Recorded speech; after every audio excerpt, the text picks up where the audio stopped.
All right, so this knife thoughts video is going to be on this knife. And as you can see, this is a Rough Rider, and this is actually a modern Rough Rider.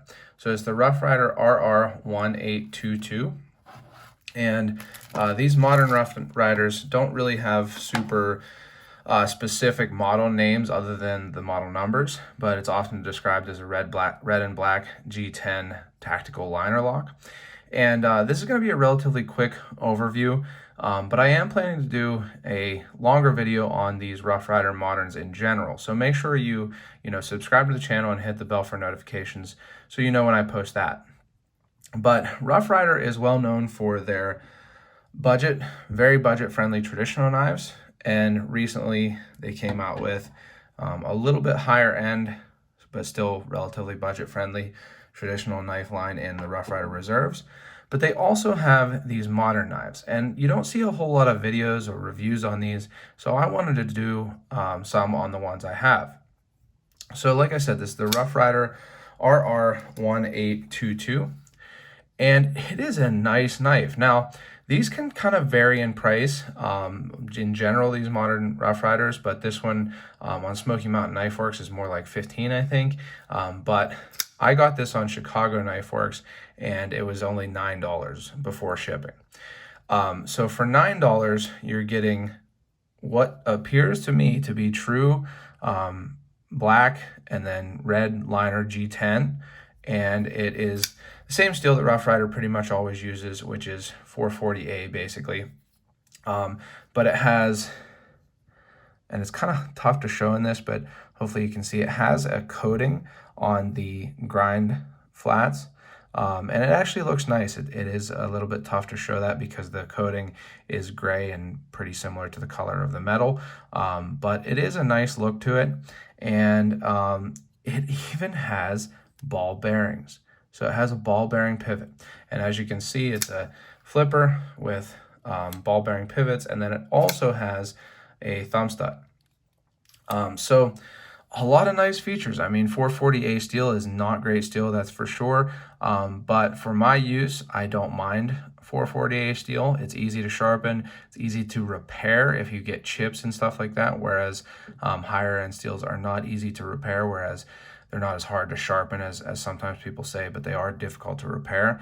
So I don't really mind 440A steel. Now, this knife has a tip-up pocket clip. A lot of the Rough Rider modern knives don't, but this one does, and it's a nice knife. I mean, for $9, this is an amazing deal. I really, I hate to, recommend something that's so inexpensive, and then if you get one and it has some issues, you'll be really disappointed. But at least for $9, it's not like buying a $150 modern knife and having it come with issues and be disappointed. For $9, I think you're going to get a really functional knife. You can see this is even pretty much perfectly centered. It has no blade play even when unlocked. There's no side-to-side blade play here. It's just really nice. Now, I think a good comparison in design and in some of the features is the ZT-0561.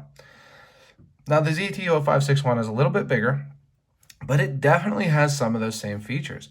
So they both have truly machined, sculpted G10 handles.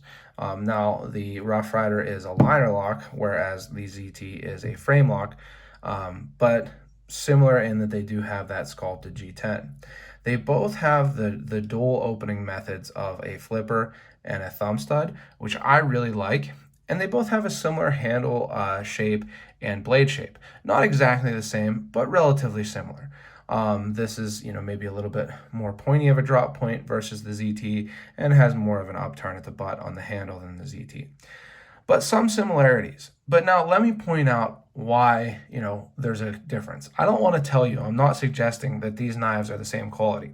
First of all, this has a big titanium frame lock. That's a big difference in pricing. It's gonna instantly up the price quite a bit. Second, this has LMAX. Now, people have talked about ZT's LMAX having issues. I've sharpened this a bunch, so those issues would be null anyway at this point, but mine didn't come with those issues. But LMAX is a much better steel than 440A and significantly more expensive. Another difference here is that this knife is very smooth. It is amazingly smooth for a $9 knife. It's easy to open slowly with the thumb stud or flip it open. It drops closed, as you can see, and it's easy to flip open with kind of a light switch style action here. And again, it is drop closed smooth. But the ball bearings just aren't as smooth in the feel as a ZT or as another high-end knife. So I really don't know if you're going to be able to hear this, but there is a difference in the sound that they make. So kind of you can hear it, but it's very smooth.